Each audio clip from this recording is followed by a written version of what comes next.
right, we live. And we're live.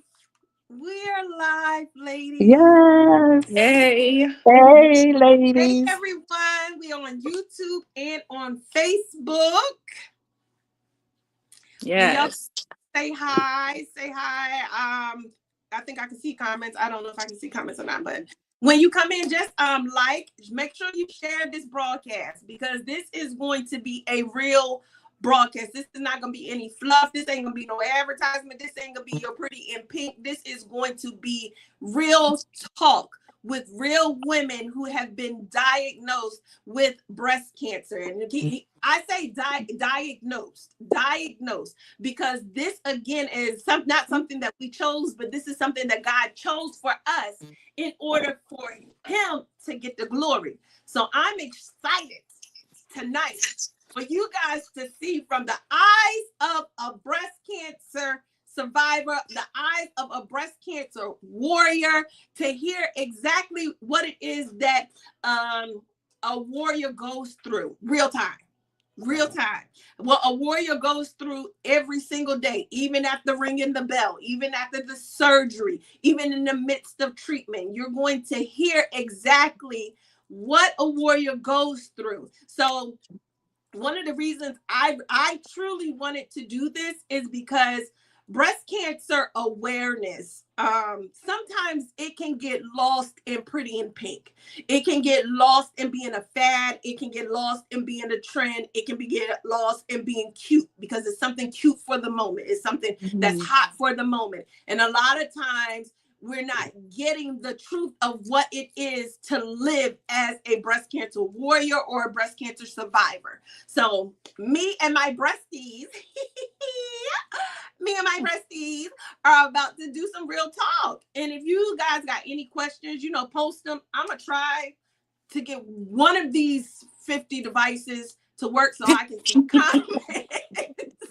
That's what I was gonna ask. I was gonna say, can we see comments? Yo, if you got another device, go on the Facebook page, and I think it's on my page. It's on my page, and see if you can see it, because y'all, if y'all knew what I had to go through in order to get this going, it is. But I'm gonna introduce my girls. Keosha done disappeared. She's the one got another device. See over my daughter's So tablet. she can see it on Facebook so she can see comments. I'm not. I can see some. Hey, Cassandra. Hey, Ebony. Hey, Lisa. Oh, hey. Is that your daughter, Ebony Troy? Yes. Hey, Okay. Con. Miss And Nee's daughter. my bestie Cassandra. Hey, okay, lovely. Hi, lovely. So, all right, y'all. Yeah, I So, had to get another device. you went to go get another device. Still charging. Yeah. All right. So, I'm going to go ahead and introduce. First of all, I'm Shalina Cooper. I am a stage 3 breast cancer survivor. I had IDC, which we'll get into that later. But basically, my breast cancer was in my right breast and in my lymph nodes. So I have had a single mastectomy. So I am out in these streets with one boob. With one boob. Just we cute. We're still cute, but Still cute and still cute. he's still cute with my one boob, my one tie. We can't say ta ta. I got my one tie. But yes, I've Real. been breast cancer free since October the 1st. October the 1st was 1 year. So let's move on to Miss Neat. Me. Yes. Yes. Hi, I'm Vernita Johnson. I was diagnosed October of 2023. Estrogen positive, HER positive. It had already I had 4 tumors in my left breast, which had already metastasized to my lymph nodes, my collarbone, my neck, and a spot on my lung. So today I can stand here and sit here and say that I am cancer free as of October 26th of October, I'll be 1 year. All right. Thank you, my dear. I got hot, y'all. I got hot and I ain't got my And I had both of my breasts removed, so I had a double mastectomy done. Okay. So she out here. We gonna call you boobless. Breastless. I loves it. No hot. When I had flight, I ain't got to worry about them slapping me in my face. I ain't got to worry about them sweating. That's all I'm I'm about to say. good. We ain't got to worry about yours sweating underneath. And that's All no right. offense to those that don't have it. That's just a joke on my part. So anyone out there that has had a double, it's not nothing to, offend anyone else that may be dealing with still adjusting to that. Amen. Let's go, Takesha. Hello, guys. I'm Takesha Blake. I was diagnosed with breast cancer. I was HER2 positive and estrogen positive. Um, I'll be cancer free January 2026 for a year, and I rang the bell twice. In April, I rang the bell for my first 12 weeks, and then I rang it twice in January 2025. Amen. And I had a double mastectomy, both breasts. Okay. Oh, I Yeah, I didn't know had that. implants. Okay. Mm-hmm. Did you got implants? Yeah, you see her boobies, see her flashing them. Come on. You better they tell them they is paid for, baby. Paid for, because that's the only way I'm Paid And they for. sitting up. And they sitting sitting up. up. That's Period. it. Woo. All right, and Ooh. my Kiosha. Hey y'all, so I'm Kiosha. I was diagnosed with stage 4 metastatic breast to bone cancer in 2022. I had a right-sided lumpectomy. Um, I was going to do the double mastectomy until they found that it spread, and then I opted to just do the lumpectomy, and I could later go back and decide to do the double if I choose. But that's what I got so far, and I am currently in remission. Well, cancer free. Because we're gonna Mhm. speak that Right. as of October of last year. So I am currently doing oral chemo. My diagnosis was also HR positive, HER2 negative. So I'm doing the estrogen blockers, the Lupron, and the Xgeva for my bones. All right. So thank you, ladies, for sharing. So y'all, what's gonna happen tonight? We're gonna just talk candidly about like maybe our emotional being, our support, how we got diagnosed, some of the side effects that we experience as survivors, and even through treatments. So if you have any questions, like anything, just throw it in the chat, and we are going to go from there. So we're going to talk about first how we each of us found out that we had cancer. How did we discover the cancer? So me personally, my boob got super hard, and it happened very quickly. I turned 40. I had my first mammogram when I was 40. It was nothing wrong with it. I went to go feel my breast, and it was hard, and it hurt. It hurt really bad. I mean, the whole thing was rock hard. So I ended up, it was time for my mammogram anyway. I went in to get my annual, and she was about to do my self breast exam, and she was like, that doesn't feel right. She was like, I'm gonna send you to get a diagnostic mammogram. So when I did my diagnostic mammogram, they weren't able to see. It was so dense that they could not. It was just a cloudy vision. And they compared it to my first one, my 40-year-old mammogram, and it looked totally different within 1 year. 1 year, it looked Wow. totally different. So they were like, okay, we got to go ahead and do an ultrasound. So they did an ultrasound. They still couldn't see anything. So they brought me back for a biopsy. Now, me personally, cancer was the first thing from my mind. I'm just like, give me a pill and so this thing can go away. I'm not thinking about any breast cancer or that. Literally, that was the last thing from my mind. They did my biopsy on January the 15th, MLK Day. It was on a Monday. I will never forget. On Wednesday, they called me while I was at work. I hit the little break button and they called me and was like, did you check your my chart? No, absolutely not. Why? Oh, you tested positive for breast cancer. What? Oh, okay. And I was in denial. I think I was naive. It didn't hit me. It truly did not hit me probably till like weeks after. I sent a text to the ones that were close to me and said, hey, my test came back positive for breast cancer. That was it. No high, no nothing, no emotion, just copy and paste text message to about 4 different people. That was it. And that was the first thing. But the thing that caught my attention was the pain and how hard it was. And by time in 1 year, y'all, 1 year, it had spread to encompassed my entire breast and my lymph nodes where I was stage 3. So that is how I Wow. found out I had breast cancer. And the woman just said it so nonchalantly. Did you check your mind chart? No. Oh, you tested positive for breast cancer. What? Oh, I will Wow. call. I heard nothing after that. I said, okay. I called my husband, was like, yeah, they had breast cancer. Well, what they say? You know what? I think I checked out the conversation. I gotta call her back.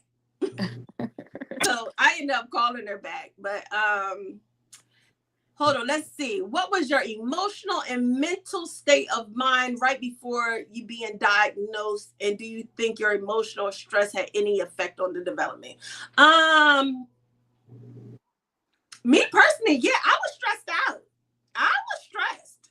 I was going through a rough time in my marriage, but I most definitely felt like I was stressed. I was. My mental was not there for 2023. It was I was all over the place. So if I would have to say if stress led to probably it being so aggressive, I would say yes. I would say yes. Wow. So let's go backwards this time. Kiosha, how were you diagnosed Mhm. and how did you find out about your cancer and how did it affect you mentally and emotionally? That was one of the questions. Okay, so well, first of all, I gotta say my cancer diagnosis is definitely one of God's divine interventions because just like you said, cancer was not on the radar. It was not on the radar. Like I'm on tunnel vision, trying to work on getting my second degree. I'm making all these plans. I'm like in the midst of a divorce. I'm just now finding out that my best friend a year prior has stage 4 breast cancer. So I'm like in the middle of this fight with her and I'm trying to help her through and I'm trying to be a support system for her. And while I'm being a support system for her, I'm starting to notice things about my own health, my own body. Why is my skin looking like this? Why are my nails, why is my hair looking like this? Why do I feel tired? Why are my bones hurting? Why is my back hurting? And I'm going to all of these different appointments. My back is hurting to the point where I'm getting out of bed to go to work and I can't even stand straight up. I'm going Wow. to the ER. They're putting steroid shots in my back. They're giving me pain pills. They're sending me to physical therapy. They got me at home doing all these self exercises and just all this different kind of stuff because a lot of the times when it comes to us, especially Black women, they tell us a lot of those symptoms that we have physically are because of you're overweight, you need to exercise, you need to eat better, so I got told that a whole lot when I was going to the doctor and I was saying, hey, something's not right. Well, at that point in time, I was already on the waiting list to have gastric sleeve surgery. At that point in time, I was almost 400 pounds. I was stressed out. Like you said, I was in the middle of my marriage, which was not the best at the time. And so I had gastric sleeve surgery. Fast forward, I'm divorced. I'm starting to lose a lot of weight. And at that time, I was on a travel work assignment at Virginia Baptist Hospital in Lynchburg. And I'm in the middle, mind you, I'm working in a psych hospital, so it's already a dangerous environment. So I'm at work and I'm in the middle of Mad Pass. And the next thing you know, I wake up on the floor. I open my eyes. I hear a patient say, "Hey, this nurse, she's failed. She's failed." They go get help. Ambulance comes, takes me to the ER in Lynchburg. So they contact my doctor. My doctor tells them, "Hey, she just had gastric sleeve surgery. Maybe she's dehydrated. Maybe she's not keeping water down like she should. Whatever." I get back to Salem. I go to the ER. They want to do kind of like a swallow study on me. They really wanted to just make sure I didn't have any blockages where I wasn't getting enough fluids in or whatever. So doctor comes in. She says, "Kiosha, everything looks fine. This is normal when you first have gastric sleeve." She said, "But I can't help but notice that I see something on your right breast." And I'm like, okay, like I first of all, I ain't even paying attention to that because my best friend had breast cancer and I get in the shower all the time and I check my boobies. You know how they tell you put your arm behind your head, do all this, do all that. And I'm like, I don't feel nothing in my breast. But at the same time, I'm scared a little bit because I noticed something has not been right in my body. And so I make an appointment with my PCP. They send me to have a mammogram. I go and have the mammogram. Doctor tells me right then, I do see something. Let's get you in ASAP and biopsy it. I say probably like 3, 4 days later, I go in, they biopsy. Dr. Henshaw Lewis Gale calls me back in. She says, "You need to bring somebody with you." That's when I was like, oh, okay. So my mom goes with me. I'm scared to death. I think I walked in slow motion, like all the way to the doctor's office. I don't think I took a breath. I felt like my life is about to change. I just felt it. And I sat in there and she told me, she said, "You have, at that time, she said, you have stage 2 invasive ductal carcinoma." And I'm asking her, I'm like, okay, I'm a nurse. I understand what breast cancer is, but can you explain it to me a little bit more in depth? So that's when she starts to tell me, pretty much you had breast cancer inside the duct, but it has gotten out and it has gotten into, at that time, she's like, it could be in your lymph nodes. So we'll remove the tumor and then we'll also test your lymph nodes. So at that time, we do the surgery. I do the lumpectomy and they pulled, I think I want to say like 6 lymph nodes and 4 of them were positive. So that's when we went in, we did a full body PET scan. The cancer had spread to my L2 vertebrae, my scapula, right side shoulder blade, and my hip, my right hip. And that had explained all of that back pain that I was having. From then, I went in and had what they call an osteocool procedure, where they make a small incision on the back where you have that tumor at, and they take this little thing that kind of looks like a little blowtorch, and they kind of burn the tumor off where the vertebrae is at, and it's to alleviate pain, even though there's still like residual cancer cells there. It's to take that pressure off the spinal cord. So I did have a lot of relief from pain, thank God from that. But then I started the Kisquali. I've been on the Kisquali now for since then, so it's been about almost 3 years. I'm doing the Lupron injections to suppress my estrogen production. So no more babies for me. Wasn't gonna be no more babies anyway. But um, yeah. So estrogen suppression, and then I'm also doing the Kisquali, the letrozole, and I'm also doing the Xgeva injection. And what that does is that helps to keep my bone strong because the cancer cells in the bone can cause osteoporosis, which causes breakdown. So essentially, when I'm up and I'm moving around, I'm okay. But if I sit for long periods of time or when I get out of my bed from sleep, I wake up like an 89-year-old lady. Like I have to literally position myself to take steps forward. But it's like once I'm moving. I always joke around with my daughter and I call myself the 10 man because that's what I feel like when I get up in the morning. I Like know I'm that's like, I right. gotta warm up first, baby. I'm coming, but I gotta warm up first. But that's pretty much been my journey. I've been trying to stay active because staying active helps that aspect of it, like with my bones and joints and stuff. Lately, I've had to take a little bit of a break from that because of the sensitivity of my bones. I did tear my meniscus. Probably it's probably been about 5 months now, so I haven't been doing like too much strenuous stuff. But I mean, yeah, that's it. I'm still working as a nurse. I took some time off, but I went back because I just don't want to. I don't know. I just feel like I just want to keep going as much as possible. So, but that's where I'm at. Thank you, Kiosha. You're All right, welcome.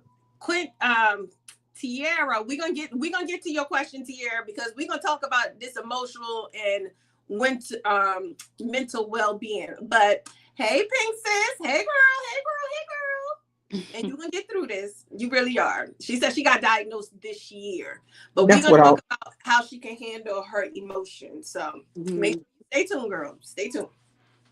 All right, Miss Neat. Oh, my turn. Okay. No, let me put you for last. Go ahead, Keisha. Go ahead, Keisha.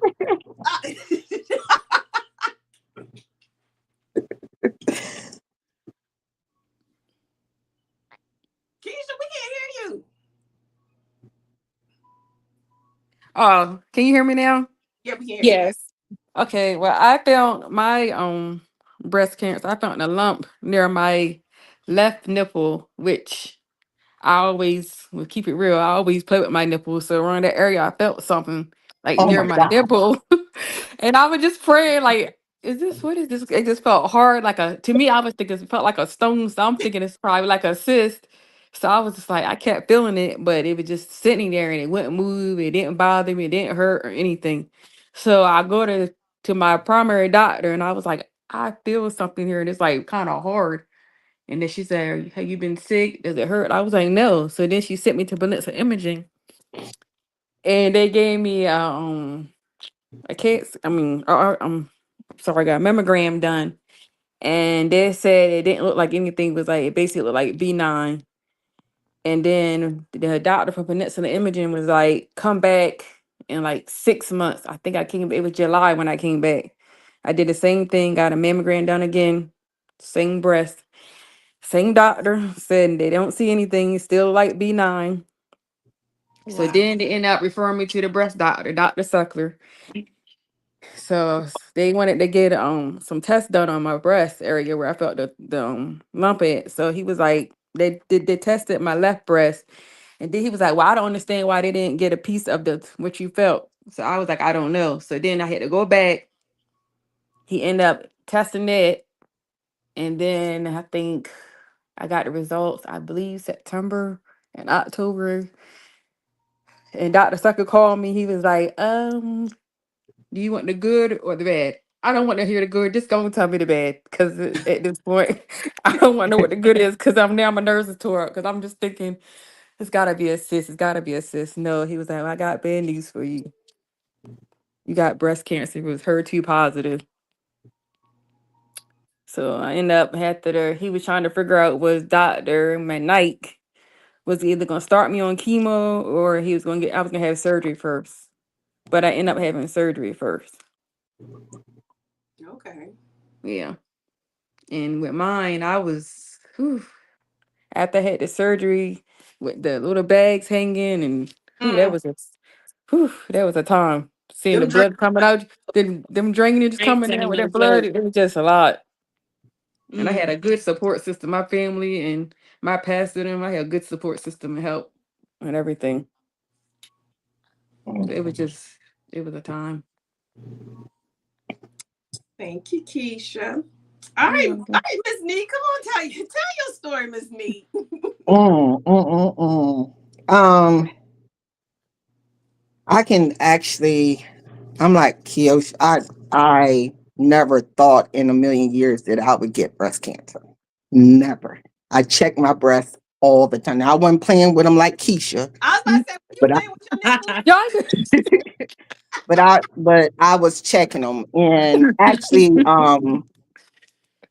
I was in a good space when I because I had just actually me and I had just got married in 2022.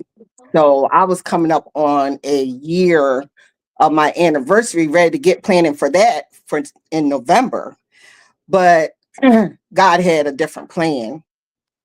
And I actually had a mammogram in June of 2023. In August of 2023, I was in the shower, and I was taking a shower, and I was washing my breath, and I felt this discomfort in my left breast, and it was kind of red and irritated. It wasn't inflamed or anything. There was no heat to it, but it just felt uncomfortable. So I thought that I might, big as my boobs, I was a 44 triple D. So I really thought maybe I had ran into the wall, because I do that. Like, you know how you cut the corners. So I thought maybe I had hit it and just bruised it. You know what I mean? And that was in August. So I held it. I didn't even tell no one until September. I said something to Jay, which was my husband. I said something to him and said, I want you to take a look at it. And when Jay looked at it immediately, he was like, you need to go to the doctor. And I set up an appointment, and I went to see my primary that week of that same week. And when I went to the primary, she checked it, and she noticed that it was hard. And she said, well, maybe it's just an infection. I'm going to put you on an antibiotic for 7 to 10 days. But in the process of it, just to be sure, I'm going to send you for a sonogram at the breast center just for them to take a look at it. So within a week, I end up going to get a sonogram. And when I went to the breast center, which is the same breast center on Snow Hill Road that I go get my yearly mammograms, as soon as the tech put the the thing you rub, to look at it, I could see it I knew it was something immediately. And she didn't even, as soon as she put it on there, she said, I'll be back. And she came back, she went out for about a couple of minutes, and she came back in, and she said, because she said she wanted the doctor to take a look at it. So he didn't come in. He said, well, let's do a mammogram. So I went in, did a mammogram, and there was nothing on the mammogram. Nothing. And at that time, it was Dr. Zeckler. He pulled me back into this little room, and they told me to get dressed. And he pulled me back in this little room, and he looked at it, and he said, I'm going to send you for an MRI. And within a week or so, the MRI came back that there was a tumor. It was 5 tumors. One of the largest was like the size of a apple. And then the other ones. Actually, the type of cancer I had was a ductal. It was, like I said, was hers plus the estrogen. So what had happened, it had started in the nipple, and it actually had spread like a spider. So so at that point, we thought it was just contained in my left breast. And whew,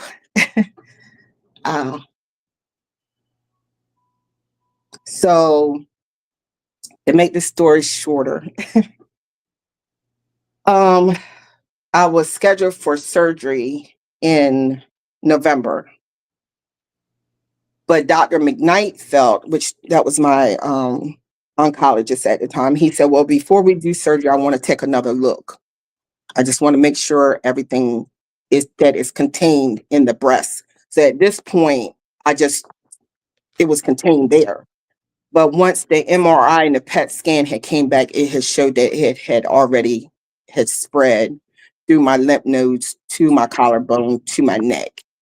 And there was a spot on my lung. that I didn't share. And this is a lot, guys. um and so I end up not having surgery in November because of the aggressiveness of the cancer. So I started chemo treatments. I had to get 4 treatments of chemo, and then I went to have my um, surgery. And at that time, prior to surgery, actually, I didn't have surgery right away. I'm sorry. I had the chemo. I went through the chemo treatments and on estrogen blocker, like Kiasha was talking about. They had already immediately started me on estrogen blockers. So I was on that while I was in chemo as well. And so then once chemo was done, then that's when I had my surgery and I got expanders in, but I had to end up taking the expanders out because I actually the left breast, which had the cancer in it, the expander actually protruded through my breast. It turned my breast black. And so I had to go to emergency surgery. And if I didn't do it when I did, then I would been septic. It would had already poisoned my system. So I thank God for his grace, you know what I mean, that I made it through that. Pretty much like I said, I decided on a double mastectomy because there was a 25% chance that it would come into my right breast. So after much prayer with me and God, I decided on that. And I felt good about it. And then my plan was due to expand, but like I said, the expanders, it didn't work out. So now I'm boobless. And I'm okay with that. I'm okay with it. Well, thank you, ladies, for sharing how you were diagnosed. I do want to go back to Quincy's comment, and she wants Yes. Quincy just got diagnosed. So, how did each of us deal with our emotions, even going through this journey, like going through the treatment, going through the waiting process? I know a couple of us had waiting process from the time we were diagnosed to even meeting the very first doctor. Like, how was your mental state throughout just the journey before you even became cancer free? Just For going me, through. yeah, for me, I think I'm sorry to jump. For me, We I know was you. numb. I'm sorry. We You're know fine. you're a talker. Go ahead. Yeah, I was numb.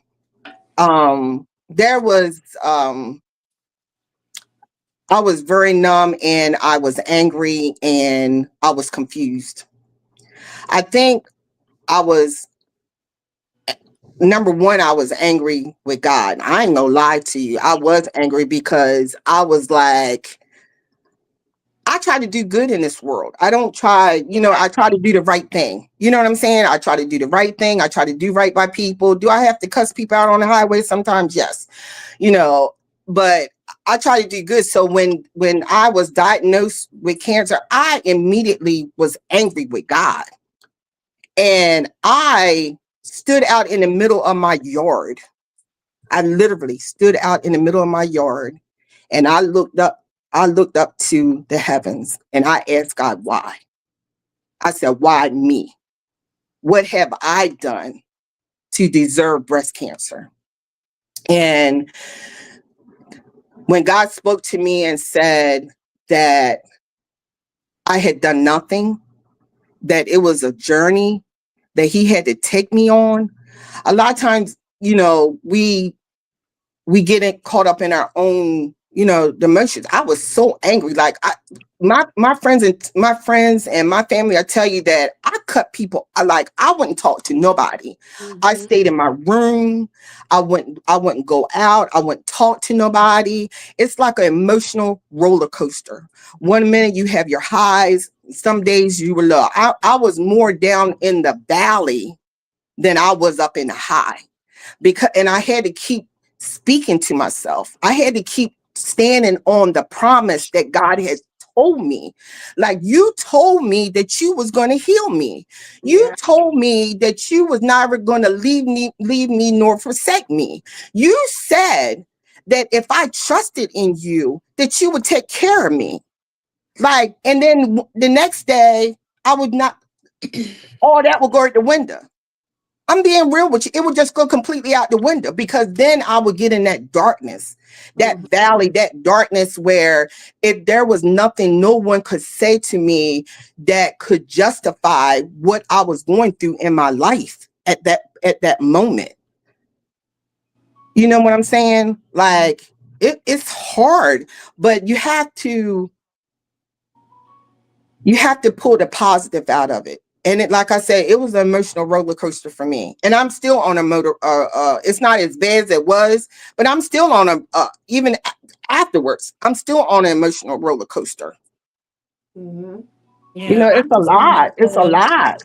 Huh? I just want to tell Quincy, if Quincy is still on here. I don't know if she's still on here, but I just want to tell her, first of all, she does have a community within us.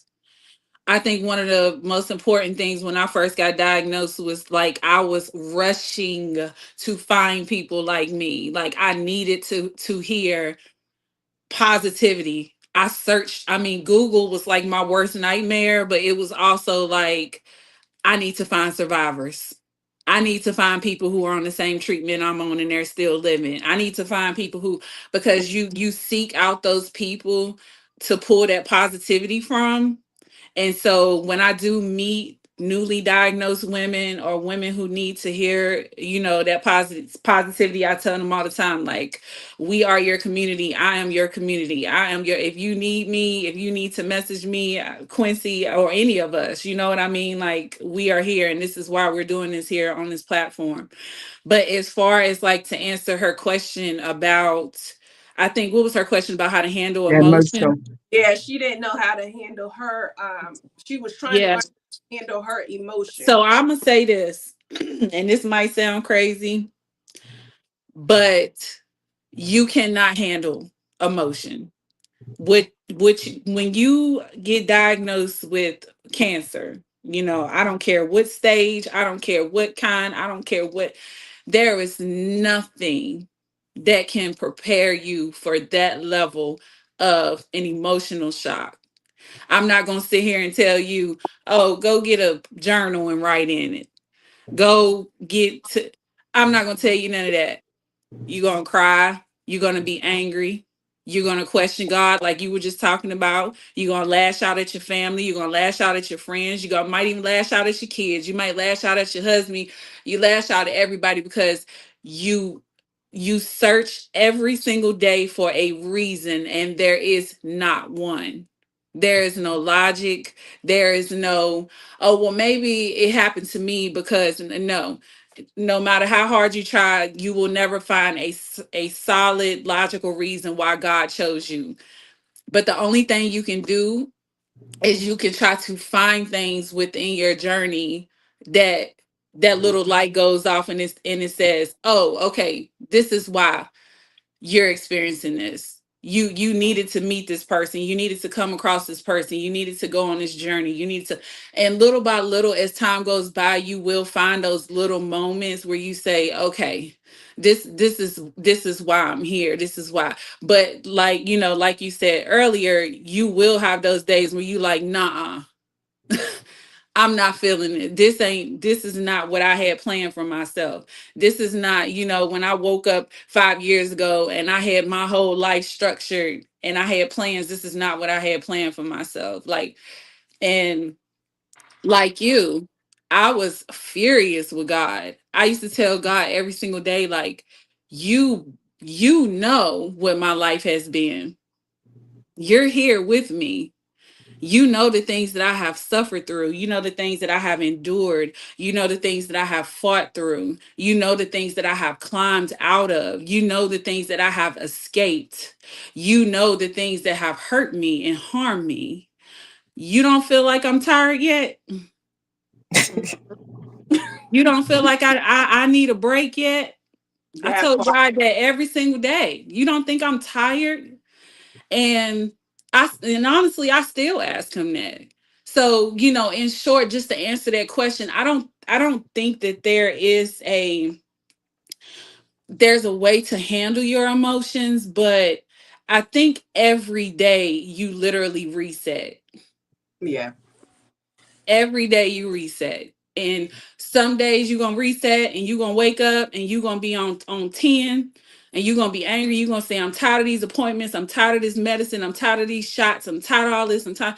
And then some days you're gonna wake up and you're gonna say, God is good. I'm still here. I'm Mhm. still Yeah, here.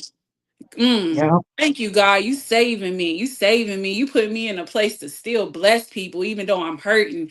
You put me in a place to still smile, even though my body is in pain. You put me in a place where people looking at me and they saying, "Oh my gosh, like she's still out here just working and traveling and living her life." And she's sick. You thank God for those days, but you also have your days where you like, I'm not feeling it.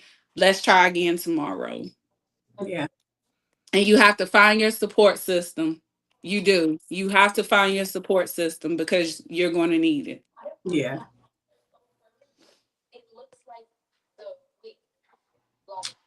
Keisha, you want to add to it? I would say it was kind of rough for me. I mean, at the time I was upset and because I know me, I don't like to be sick at all. I don't think nobody likes to be sick. And it was just like when Dr. Secular was talking to me, he was like, I could try to get you in surgery like on December 1st. So I was kind of like grateful for that. And at the same time, being saved for a long time. And I know I had my downfalls being saved, but at the same time, I remember I think it's he would never leave you before he forsake you or something like that. never leaving And nor I just forsaken. always had to keep that in my mind and always kept saying the blood, the blood, the blood, the blood, the blood. Yes. And then I just kept praying and praying because I always tell the Lord, please, Lord, because they always say on that third day, you would wake up feeling sick. And I was always to tell the Lord, Lord, please just don't let me be sick. I mean, I could take the headaches, but I don't like to be sick, the other type of sick. And I mean, I really went through just the headaches. I might have been a little nauseated, but I really didn't vomit or anything like that. And I prayed and prayed. And my prayer system, my sister, my best friend, my pastor, and my church, it was a praying time and a great support system. But at the same time, I was still emotional. And then some days I would think about it and I get scared because I had in my first 12 weeks, I was nervous because I thought he wanted me to go once every week. And near the closer I got to my 12 weeks, I was getting frustrated because I would hear some people was like, oh, I go once every 3 weeks. And I was getting frustrated because I was mad with Dr. Benight. Because I was like, why do I gotta go every week and everybody else gets every 3 weeks? And me and him had a time. I was just very frustrated. And at the same time, I was nervous. I was kind of happy because I was getting closer. But at the same time, I was just like thinking like, Lord, if I go, I know my kids gonna be well taken care of, but that's how I was thinking at the same time. But the closer I got, I knew God had me. Because every time I walked through that hospital doors and that revolving door, you know how it goes like this and it stopped. That's how I felt. I stopped because I be thinking the worst, but then it'll keep going around and around and around and around. But I knew I got out of that and I was just positive and I just praised God. But it was nerve wracking. And still sometimes I still go back and think about what I went through. Cause I still get like the Lupron injections and that just, oh Jesus, Mm. it hurt a whole lot. But Mm. them injections is no joke. No. Mm-mm. Because when I first got my first treatment, I didn't tell y'all the last time, but I got my first treatment. My aunt was with me, and he put me on the I had two drugs, so I had two bags. And Yeah, when he went through my port, you like could feel it. the side effects for me, it was like a sharp pain went through my back and came through my chest, and I just broke down crying because I couldn't catch my breath. They had to stop the machine. They had to call Dr. Midnight because at this time I don't know if I was having a heart attack or not because I never experienced a heart attack. So I'm crying. I was just nervous. I was just like, he was just like, let it sit there for like 15 minutes and run it again. And I'm thinking like, what? Run it again? Like if I got to go through this, I don't want it. But it was a lot. But I'm forever grateful. And then when after they did take my breast, he did say that besides the lump, My left breast was full of breast cancer. Like it was cancer all over in my left breast. Mm. What? Yes. Mm. Yes. Not even just the lump, it was everywhere. The spots they found was like everywhere in my breast. So I had just not even lump, I had, my whole left breast was full of breast cancer. Oh wow. Mm-hmm. That's what Dr. Sutler told me. And I was stage 1. Wow. That whole time from when I found out, when I went to my physician to Peninsula Image for 6 months, and then when I seen Dr. Suckler about September, October, and then when December 1st came, I had my surgery. Nothing spread it or anything. So I'm just when I thought about that, I said, "No, God had me," and I always thought about the blood and that Hebrews 13. He would never forsake me. So I was just always thinking about that because I knew if I went that long and nothing spread, I knew God had me. I knew I was here for good. Yeah. Yeah.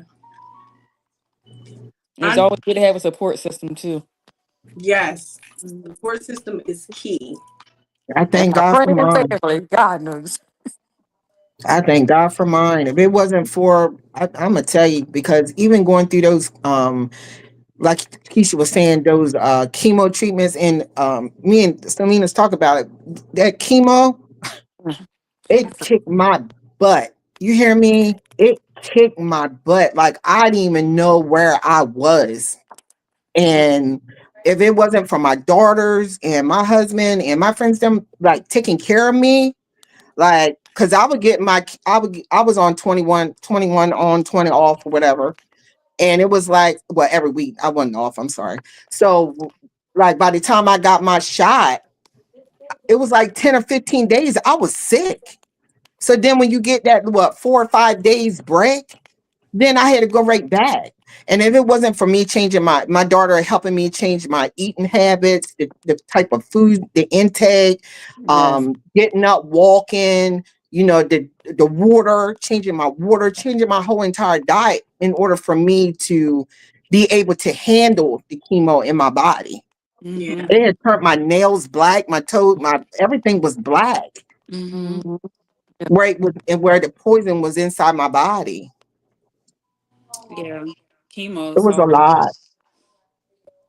So I know Biz just asked what type of chemo. So me personally, I had to go through Red Devil first. Oh, So the Red Devil is the one that made me sick.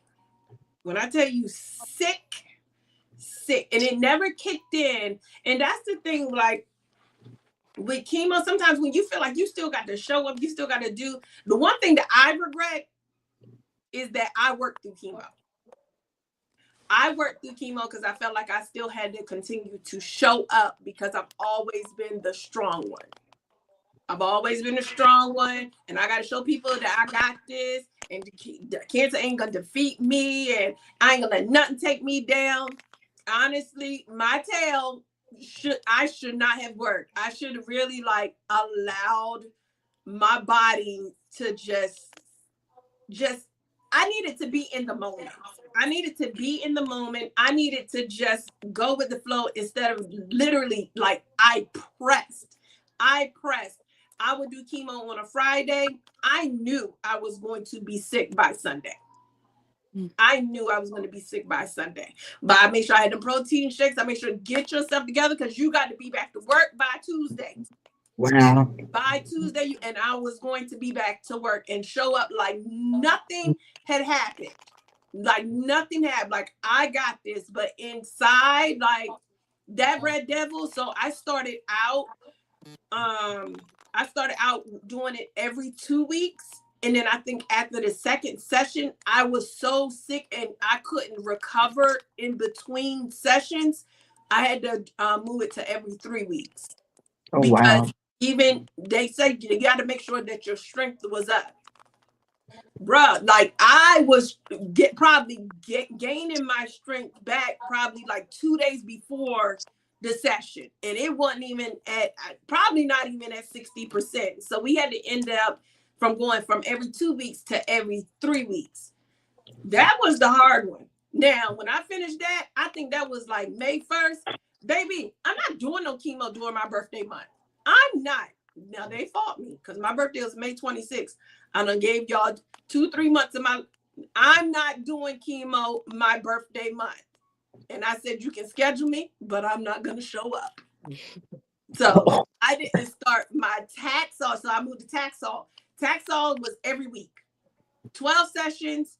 You show up every Friday. That was a little bit more easier for me. I felt a little bit more like myself on the Taxol treatment than I did that Red Devil. That Red Devil, child, listen, I felt like, yeah, this is it. This is what's gonna take out. This the one They gonna put my two together. they I was like, Keisha, yeah. I had now heard. I did 4 sessions of the Red Devil, so it was like 2.5 months. I took the month off, and then I did the Taxol for 12 weeks. And then I got done that. I started that in June, and I got done there probably like August 20. My last day of chemo was August 23rd.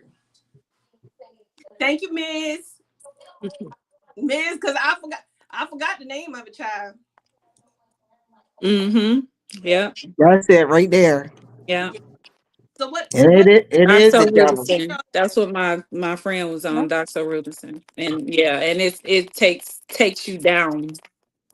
It knocks you down. Mm-hmm. and I And then was I think by the second treatment, when did you lose your hair though? oh, I lost my hair like 2 days within the second treatment. No, I think mine was like this 6 week, 5th week. Really? Mm-hmm. Mine started shedding in the first like a couple, maybe a week after the first treatment, it started shedding. But like 2 days in that second treatment, that thing like clumps was just coming out. Yeah. And I said, you know what? I'm gonna take control of the situation myself. I'm gonna just go ahead and cut it off. Just cut it. I didn't wait for it to be patchy. No, when I seen that first clump, yeah, you only got to tell me one time. To the barbershop we go. Now, I was are looking you like and I? Carl Are Marcia we the Bill. one? Are me and you? Are we the only ones on Kisquali?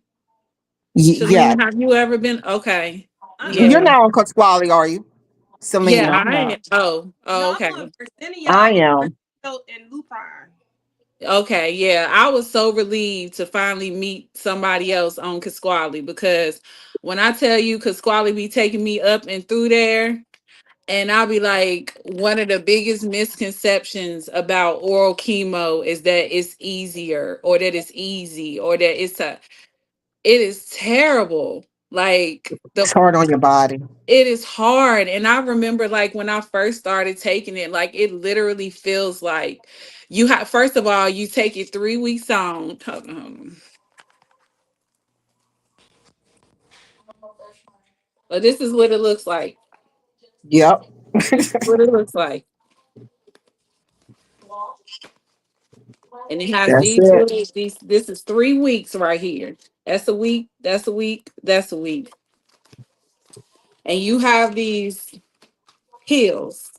And they just look like some little cute pills. Mm-hmm. Honey, these are And demons. yes, they are. Bro, did you just call it a demon? They are It is. She demons. lying. And let me tell I you can. something. When you put them things in your body, it feels like it feels like your body is kind of frying on the inside and you get this extreme nausea, like to the point where you like, I can't take this because this is gonna keep on coming back up. And then you get fatigued, you get tired, you get weak. And going back to what Shalina was saying about like trying to work while do it, that's been my biggest struggle because I'm trying to hold on to my job and my career and work. But it's like when I'm waking up in the morning and I'm having to take this Kisquali plus go get this big, huge 3 month dose of Lupron because they do mine once every 3 months. So I got this huge dose. And then I'm getting this Exgiva injection. So I'm at work like on the struggle bus. It is hard. It's hard. Like people really underestimate how hard it is to work and do chemo, And it's like right now, I really don't have a choice. And we ain't even gonna talk about these copays and stuff for this medicine for this treatment. So it's like it puts you in a tough spot. Like when you're trying to, survive and keep your head above water financially, because these little boxes right here, They're $3,600 a Yeah, month without copay, insurance. copay. that's The what total, the total for the one whole hundred. boxes is almost 30,000. But Yeah, yeah, you Yeah. got to get Oh, the yeah. safety cards. You got to find all yeah, manufacturer website. That Verzinio, baby, yeah. that Verzinio come in the little packs. 1 week, 2 week, 3 week, 4. hmm It's Mm. it, it's different. It's And very that red devil is six figures. yeah. I mean, but you're I, right about that Pasquale. I was thinking, okay, it's just oral medicine, but I'm taking the emestine. That's another estrogen. With they mhm. use it for that.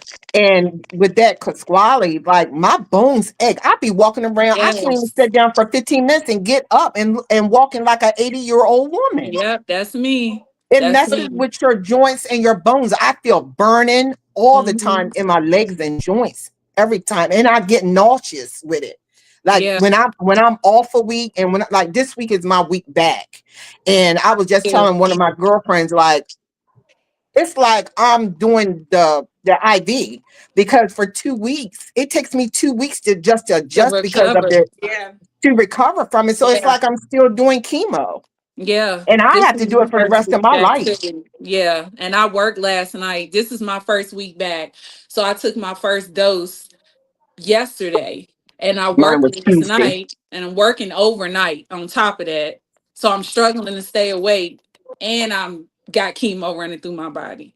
It's Yeah. tough. It's a It's lot. really tough. I'm gonna stop because we got a couple questions. So Okay. Quincy asked, anybody take tamoxifen? Quincy, I was on tamoxifen Right first. here. Look. Look, she got so Keisha on tamoxifen. I did tamoxifen first, and then they switched me to anastrozole, which yeah, we ain't even anastrozole and Lupron together. It's a Mm. whole different hormones out of whack, bones hurt, tired, hot flashes. Oh. Mm. Yeah, it's ridiculous. But all right, so Keisha, tell her about tamoxifen. I think she must be on tamoxifen. Well, my tomato with me, technically, I mean, I'm fine with it. But one time I was at work and my legs, I just felt weak in my legs. And it was like, "You all right? Did you do a double?" I was like, "No, I just don't know. I just feel weak. Something's not right. I gotta sit down. I'm gonna have to call the doctor because my nerves I started thinking stuff. So I was just like, something's just not right. So I just kept feeling weak. But the doctor was like, probably just the side effects from maybe tamoxifen. But after really me taking it, I'm every day I'm tired. I wake up fine. I really don't have no symptoms or side effects or nothing. It's just that shot, them hot flashes. Okay. I'm hot, I'm cold, I'm tossing, I'm turning, I can't sleep. I'm just yeah, that's it. But it actually is good. I don't really have too many problems with it at all. Thank God. 'Cause I was nervous at first because I was asking Dr. Monite, I'm not gonna be feeling no side effects with these pills, but no, I'm good. Don't be. She said she's scared to take it. Don't be afraid No, Don't to be don't be take scared scared. because mine is 20 milligrams and I'm I'm fine. I don't be feeling sick because I take it days. Sometimes I take it in the morning or sometimes I take it at night and I'm fine. don't get caught up in all the sides. So many times you'll see all the different side effects in it, and you be Yeah. like, I don't want don't get caught up in all the different side effects. Because it's different for each individual. Yeah. Yes, I was gonna Yeah. say you might often find that a medicine that is very hard or terrible for somebody else might work better for you. It's Yeah, different for everybody, but you have to try it. You have to Yeah. try it just to see how it works for you. and they Yeah. And have then if it doesn't, they'll change it or give you Yeah. right. something that's easier on you. Yeah. So like tamoxifen wasn't good for me, so they put me on anastrozole, which is similar to tamoxifen. So I do want to let everybody know. See, most people think that when people ring the bell or when they have the surgery, like the cancer journey is over. But each and every one of us, we are taking some kind of medication, some kind of chemo pills, some kind of injection, even after we're cancer free. Like this, the journey does not stop when you ring the bell. The journey does not stop when they say, oh, there's no disease found. Like, there are still precautions that we still have to take. There are still side effects that we still have. Like, even I know one of the things that I'm dealing with, and I think Miss Neat is dealing with, and I don't know if Keosha and Keisha said they were dealing with, but like lymphedema. Nobody tells you about the lymphedema that can come, or the swelling that can come because you have lymph nodes removed. People think like you have the breast removed, but what about those lymph nodes that help you drain the fluid in your body? You have to learn something totally different. You got to start doing these manual exercises every single day for the rest of your life to make sure that you don't get that swelling in your arm or swelling in your leg. Or for me, for example, like the swelling and the fluid sits in my stomach. Now, my stomach ain't always been the flattest, but baby, this is a whole new thing. Girl, I look This like I'm 8 months thing pregnant. look like I'm carrying my baby. And also Yes. too, I had somebody ask I me, think I just another had thing somebody that ask me that. people don't think about is the feeling that you have after having your breast removed, or having one of your breasts removed, or having your breast cut into, or having one breast, or having whatever. You are literally learning this new body, and you are learning to become secure in your new body and Yes. being confident in your new body. You know, we walk around, we're women, we walk around with two breasts our whole life. And then all of a sudden, you know, this thing comes and you got no breast, or you got one breast, or you got half a breast, or whatever the case may be. People, and that's, I'm glad you said that, because, and you know, a lot of that we might have to say for next time, but a lot of that too, people do think that once you ring that bell, or once you say I'm in remission, or once you say, you know, I'm cancer free, they're like, oh, oh, you good Oh, now. she No, fine. Yeah. I think the biggest part of the battle is after the diagnosis. Yes. Yes. It is Yeah. like, the most, I mean, it's so life changing. It's like the things that you experience, the way you look at life, the way you communicate with people, the way people look at you, the way people interact with you, the way, you know, you have to show up or not show up. Like the whole, you change, you turn into a completely different person. And I think that is definitely something that we need to discuss too, on this platform. I do want to address the comment that I saw though, and it was like, we need to talk about life insurance, Mm-hmm. I think terminal life insurance. Let me tell you something. That right there, I'm like, what country do we live in where we can work and we can, you know, be staples of the community and do, you know, do what we need to do. And when it comes time for us to be taken care of and for our families to be taken care of, we can't find insurance. I'm a whole RN, and I work my ass off while sick, taking care of my child, and I can't find a single person to give me life insurance. That is terrible. Is it because of your diagnosis? Yes, it is because of my diagnosis. And it's like, and really, this is why this community exists. Because if y'all have any suggestions for that, because literally every single place that I have tried to get life insurance, they turn me down because my illness is terminal. And that's crazy. That when I seen that comment, it triggered me, because I'm like, there's no way you should work your whole life and dedicate your life to helping and saving other people, and you know, people turn you down for life insurance. I don't, that's crazy to me. See, I already had my policies, so So I had policies when I was at my old job. And then when I went PRN after I got sick, when once you go PRN, you lose a lot of that stuff. So you have to, okay. like, yeah, so you have to Start do it all over. through, Do right. that new job. Yeah, I got you. Exactly. You have to start all over. So once I was already diagnosed, I couldn't get a second policy. So it kind of put me in like this tough position, but it's just so crazy to me.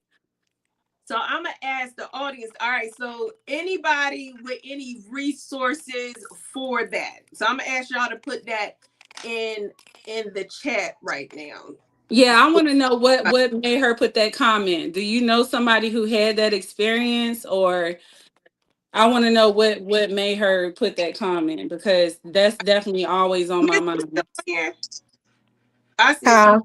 we gonna see if she put it in there. I'm gonna address this question, y'all. We got a bunch of them, so we gonna go quick, see if we can answer some most of them. So I this, see something on here about a caregiver. yeah. So what was the best thing or most helpful things your friends, or family, or caregivers done for you? What advice would you give a friend, a family caring for someone with breast cancer? Real quick, I'll give one. When I was down, during chemo, you can't really go nowhere because you can't be amongst the masses because your immune system is so low.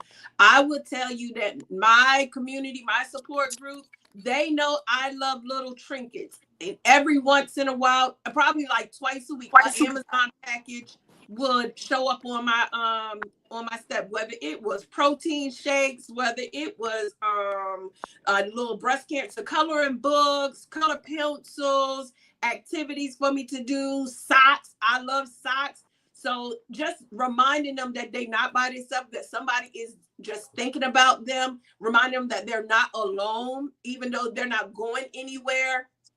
Just keeping reminding them that they're not alone, that they're not in this Mhm. thing by themselves, and just allowing us to be a shoulder to cry on. Be a shoulder to cry on. You don't always have to have words. You don't have to say it's gonna be okay. Sometimes you just need a listening ear. Even if they vent, and even if they're going off, even if they might be in a dark spot in the moment, and they don't need an encouraging word right now. They just need somebody to listen, just to get Yeah. off their chest. We'll pop back tomorrow and be like, all right, we good. But just for that moment, be a dumping ground for them for that moment, and not be like, okay, but at least no, just be an ear to listen. That's what I'll say real quick. Y'all want to throw something in there? Yeah, I also too, one of the things, don't turn down help when people want, I mean, I'm saying in your family, your close circle, your caregivers, because even after I had my surgery, I fought with my daughter and my son-in-law about somebody coming in to give me a bath. And I was being prideful. You know what I mean? Like, I don't know these people, but she knew them. You know what I mean? There were caregivers that worked for her. So allow them to come in and bath you and massage you. And you know what I mean? Because those things you can't do for yourself. Allow your family but then on the other hand, your family has to respect the time that you need to yourself. Like, you don't need to be hovered over all the time. Sometimes you just need to meditate and be to yourself at some point. You know what I mean? Mhm. Don't Mm-hmm. take it personal don't take it personal, That's but it. accept the help. Mhm. Right. All right. Just to address Cassandra, I guess that's how you say it, or Cassandra. No, I worked at Carillion, so I have Aetna. And they do have a cancer policy, but their cancer policy is if you are diagnosed with cancer after you become employed, then you will have coverage. But you can't go into the policy already having cancer. Yeah. Yeah. All right. Let's see. I know Quincy said she was real insecure about her. She just had a lumpectomy in June. Yeah, in June. So she's real insecure about her breast right now. Quincy, let me tell you something. I am, y'all know I play a lot. I play a lot. And I think I joke a lot to try to Cover it. tension off, or try not to Yeah. break down, or try to make it seem like it's not as big as it is, or I joke about it just so I ain't really got to think about it. But when I tell you this whole one boob thing, yeah, thank God I'm here. But baby, I there are days I do not feel sexy. It was I think it was like a week ago. Like, I am breaking down crying in my closet because nothing fits. What is Everything that? is trying it either I got the one boob missing, but then I got this stomach that's bloated from lymphedema, so it just everything looks a hot ghetto mess. And you have to like Kiosha said earlier, we are learning to embrace these new bodies. And it's so much as women, and even these medications that they do to our bodies, we have to learn to embrace it. It is times that I grieve who I used to be. I miss my old life. I miss what I used to look like. I miss doing the things that I used to do. And I used to grieve her. I say I used to grieve her, even though I was probably grieving her last week sometimes. But I used to grieve her, but I'm trying to embrace this new person that God has placed in front of me. And you just got to take it a day at a time. You have to find what fits you, what suits you, and just have a goal to go after it. But you are going to have those days that you don't feel sexy. You're going to have those days where you like, I miss my old body. I hate when them old photos pop up in my iPhone of where I used to be. I begin to despise them because I'm like, why can't I go back to that girl? Well, no, this is a new improved girl. She's new and improved. So when you give yourself some grace with it, it's gonna take time, but give yourself some grace with it. Yeah, and I also add to, like, I had my lumpectomy and they kind of did that cut like on right alongside of my areola where they removed it. So I didn't lose a huge chunk of my breast, but I know when I look at myself, one of my breasts is bigger than the other. But a lot of insurance companies cover the prosthetic bras and like the padding and all of that stuff. So look into that. Ask the insurance companies Right, but in about some that. cases with the prosthetic bras and stuff, you have to pay. It depends on what type of insurance you have Yeah, because it you have to depends pay on. for So that in just ask advance. about it. Yeah, because we Yeah, you actually have to. have a place here in Roanoke on Peters Creek Road, and it has like the whole entire shop. It's just full Oh, of second to nature. second to nature. And my Yeah, They insurance, both my insurance covers theirs, and they cover 4 bras per year. You can get yep. the padded ones, you can get the prosthetic ones, you can get all kind of stuff. And then also, real quick, there's a place called Lorraine's in Salem that actually you can get wigs from there and your insurance will cover them. So that's just some things to look into, also some I think resources. she got wigs that insurance covers. Mims, you got Mm-hmm. to correct me if I'm wrong. Yeah. If, Yeah. if you Insurance covers. but if you live here in Salisbury, there's a women. Was it women to? Was it woman to woman? I think Women's. so. I think it's woman I to just found this out myself that they actually have a place that's located where they give you the wigs free yes. and Mhm. bras. Wow.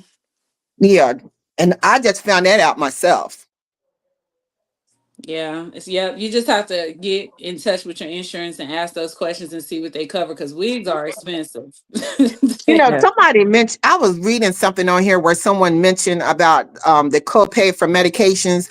A lot of times, I'm not sure if this is what the answer is to that, but a lot of times where the medications are expensive, you can actually, once the insurance company paid their part, you can actually contact the manufacturer, like a yeah, Pasquale, and Mm-hmm. they will give you discounts on your medication. Even I think I have what's the blood thinner? Um, Mhm. I can't even think of it right now. It's some blood thinner I'm on. I know. First I was paying $10 a month, and now my insurance, what is that? Start with an E. They saved me a few times with that Casqually copay card. Yeah, that's Yes. You So hard. you talking about Eloquist? You on Eloquist? Eloquist, right. So like Eloquist and Pasquale and them, you can get discounted cards from the actual manufacturer. And that's not even just with cancer medication, that's with any type of medication. Um, just contact them. Because I wasn't even aware of that until I had to do that. That's what I was about to say. It's for any type of medication, and it lasts for the year. Like Yes. my Verzenio, I got the copay card, and it expires on December 31st of 2025. So make sure you're doing it every single year, but going straight to the manufacturer, asking your pharmacy, hey, do you have any coupons that we can apply to this? Like, just start Yeah. asking questions, and when you ask questions, you'll be surprised what answers you find out. You Yeah. will It's be called Women surprised. Supporting Women. Yeah. Yeah. Well, yeah. Yeah, it's called Women Supporting Women. And that's here in Salisbury that you can get wigs, bras and everything out of that location. I didn't even know it myself. No, Quincy, Someone it's very posted it on here. Maryland, Quincy.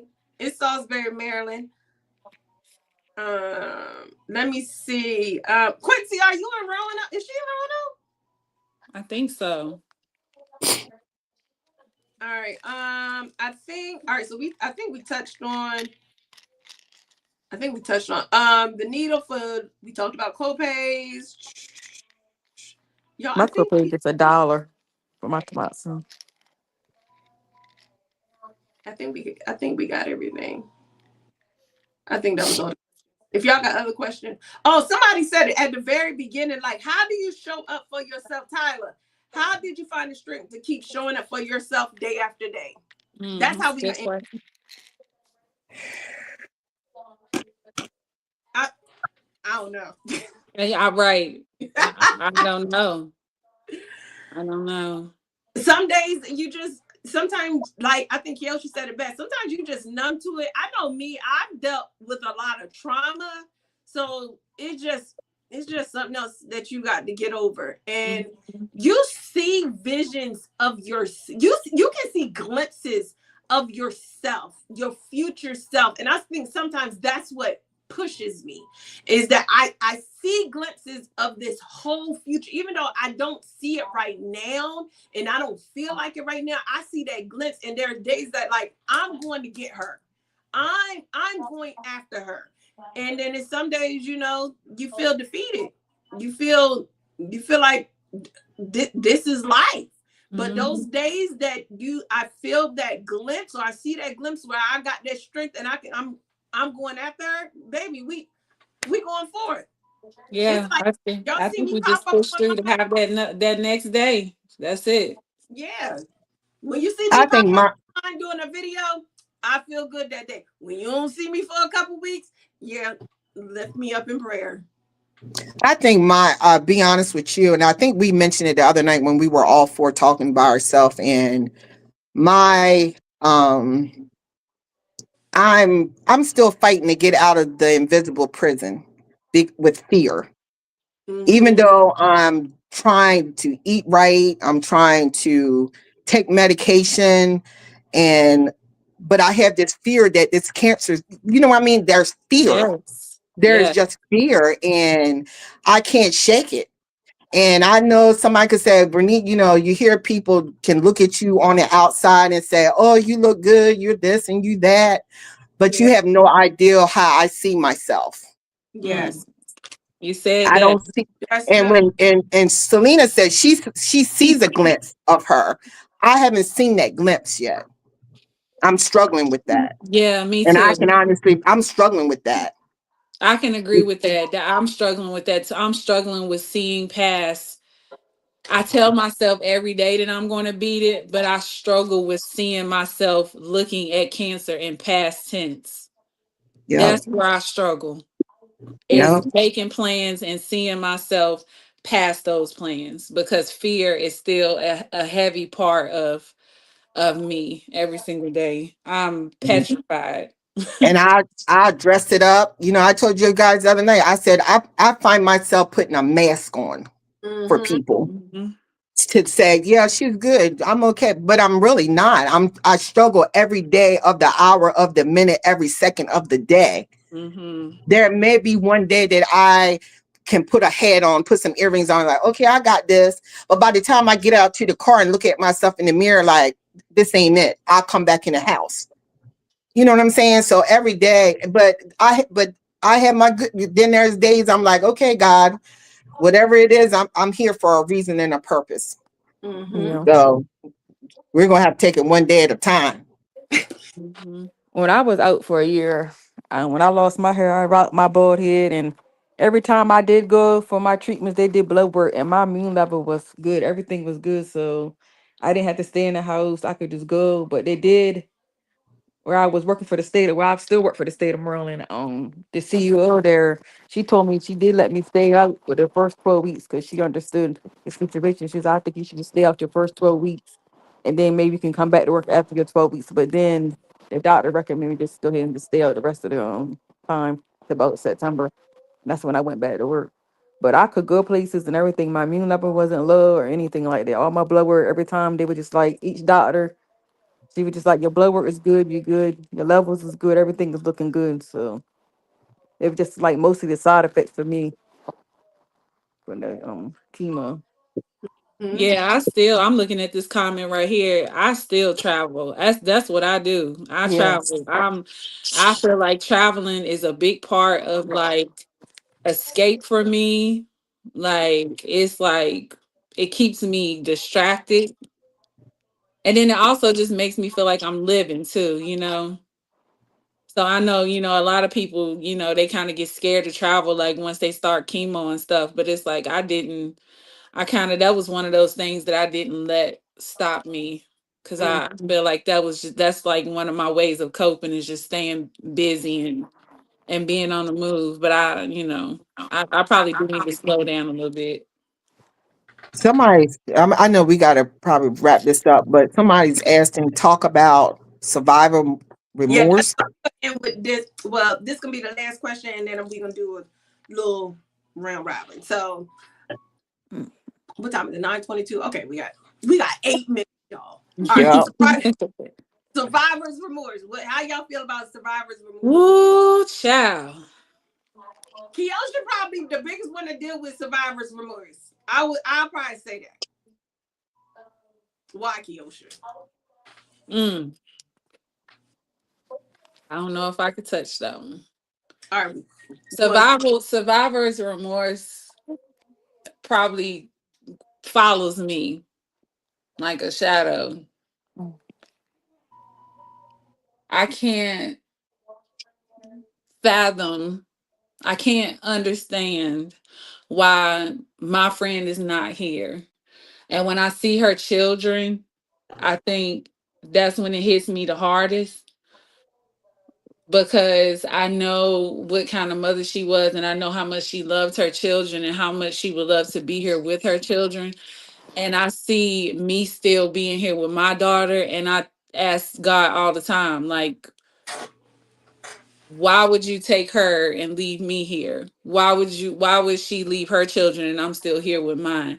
And it almost makes you feel, I was telling somebody one day, like, when I am out here and I'm trying to live life and I'm trying to put on this mask and I'm trying to present like I have it all together, sometimes I do feel like, should I cower and get quiet and stay in this corner and look fragile and not look strong sometimes because there are so many women who don't make it out, and there are so many women who they get this diagnosis and that's it. It's like they're here and they're gone, they're here and they're gone, they're here and they're gone. And then you have women like us who are still pushing through and fighting through, and it almost makes you feel like, do I stay quiet when I have a good day? Am I throwing it in another woman's face who is not on the upside of her battle? You know what I'm saying? When I'm looking at my friend's picture and I'm looking at her and I'm like, what makes me so special? You know what I'm saying? Like I struggle with that very, very, very bad. and I think that is one of the biggest things. Like we will be going through in our bodies, going through in our minds, and you feel like you can't say anything because you may feel ungrateful. You may sound ungrateful, and you never want to feel like you're ungrateful. So a lot of things we internalize because I never want to sound like I'm ungrateful for life, Right. but Right.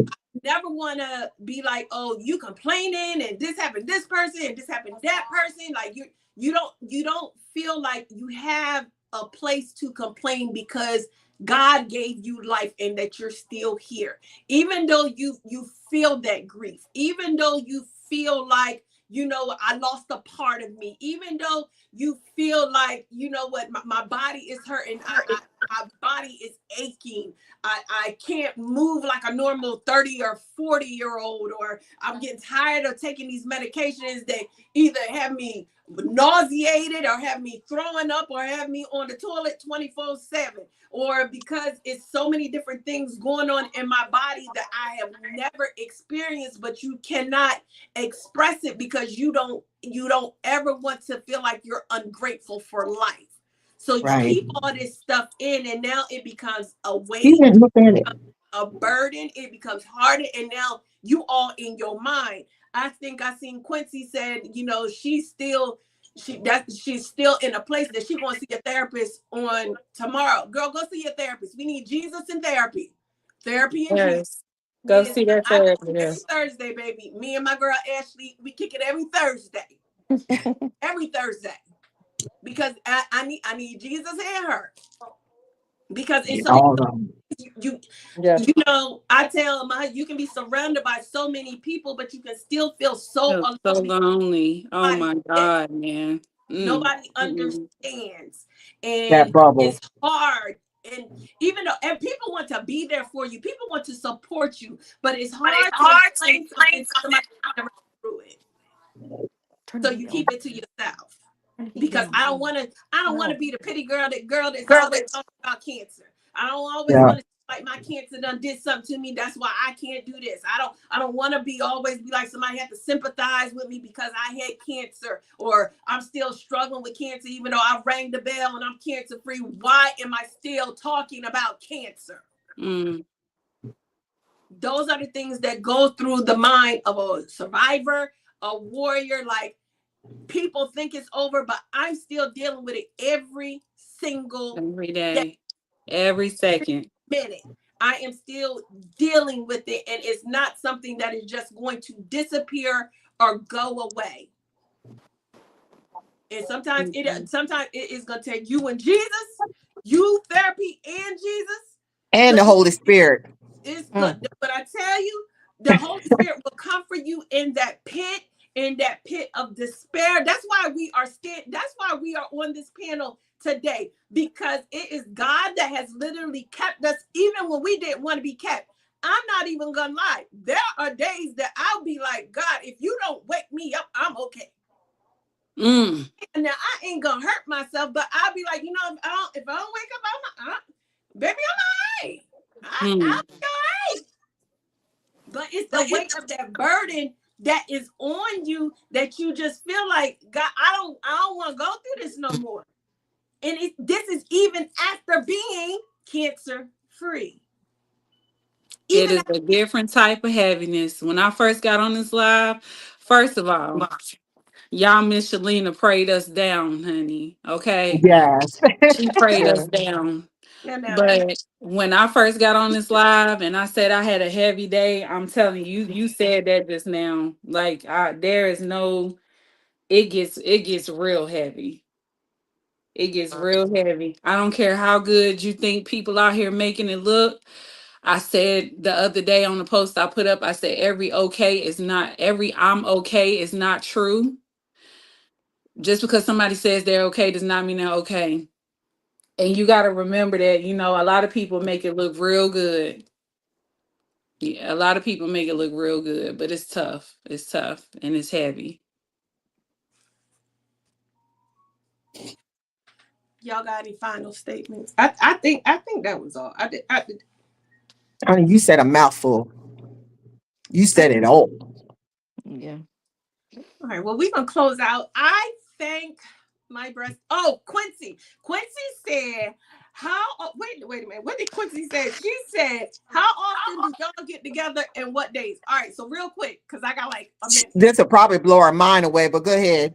So Quincy, see, the Lord gave me this vision and was like, okay, won't you get a couple of the survivors together, and let's just talk about breast cancer. All right, that's what it was supposed to be. So I pulled these three together and I said, hey, y'all want to get on the live and talk about breast cancer? They said, yeah, cool. So last Tuesday we met and we planned it out. When I tell you, first of all, I'm the only one that really knows all three of these, but Keosha lives in Roanoke, and Neat and Keisha both live in Salisbury. So we all really don't know each other, but we know each other. Anywho, when I tell you last Tuesday we got on here like we had known each other forever. And last Tuesday we made a vow that we would check in every 2 weeks. So Quincy, we haven't had our first official meeting except for last Tuesday. This is really not meeting with each other. Mm-hmm. We got a whole audience, but I promise you, Quincy, when we meet, when we gonna meet? Are we meeting 2 Tuesdays from now? We're doing 2 Tuesdays. We probably need to do next Tuesday. I was getting ready to say I thought I it was think we need I to check thought it in was every every week. Tuesday. Yeah, I thought Yeah. it was every Tuesday. I'm cool with that. Yeah. Yeah, Okay, so I'm cool. Quincy, when we meet next Tuesday, I'm gonna inbox you and I'm gonna send you the link so you can join the breasties. But this is when I tell you this is nothing but God. This is literally God, a God ordained connection. It truly is. The way that it just happened last Tuesday, it was nobody but God. it Yeah. was nobody but God. And I'm so grateful. I'm so grateful for their yes. I'm so grateful that they showed up today and they were able to share their testimonies. I'm so grateful for each and every person that tuned into the live today, because you didn't have to sit with us here for 90 minutes, but you did. And I'm glad. And honestly, if you guys ever have any questions, we might even do this again, even after Breast Cancer Awareness Month, because breast cancer is every day. There's somebody dealing with breast cancer every single day. Yes, it goes way Yes. beyond October. Breast Yeah, cancer awareness goes way beyond October. And that's another, wait. you know what? A lot of these comments too that we see, we can make note of that and we can save them for future topics, because there are so many things. I mean, we can go on and on, but that's why it's good for us to start this platform so that we can cover things, and people who are going to tune in, they can have questions for us and we can have things that we want to talk about, because yes, breast cancer awareness goes way beyond October. Yes. It does. So So I'm grateful for y'all. Y'all see us back, and next time we can pull Quincy up here. We gonna pull Quincy up here. yeah, we And need I we think need who Missy. else was up there? I think Latoya was on here. She's a breast cancer survivor. Latoya Butts. Yep. He's a cancer survivor. Yes. Okay, hey Yeah. Latoya. Sis. And then we had, I know Cinta was on here. She's a breast cancer survivor. Okay. It was somebody else on here. If y'all a breast cancer survivor, just put in the comments that you're a survivor.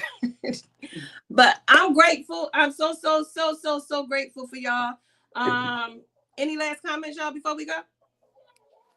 No, I just want to Yeah. say thank y'all for tuning in. I just want to Yeah. Thanks. say pay attention to your bodies, listen to your body, listen to your intuition.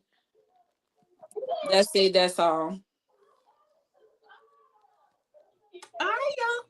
Well, we love y'all. Hey, y'all, don't y'all hit in. Y'all wait till I hit y'all in. Anyway, Okay. What?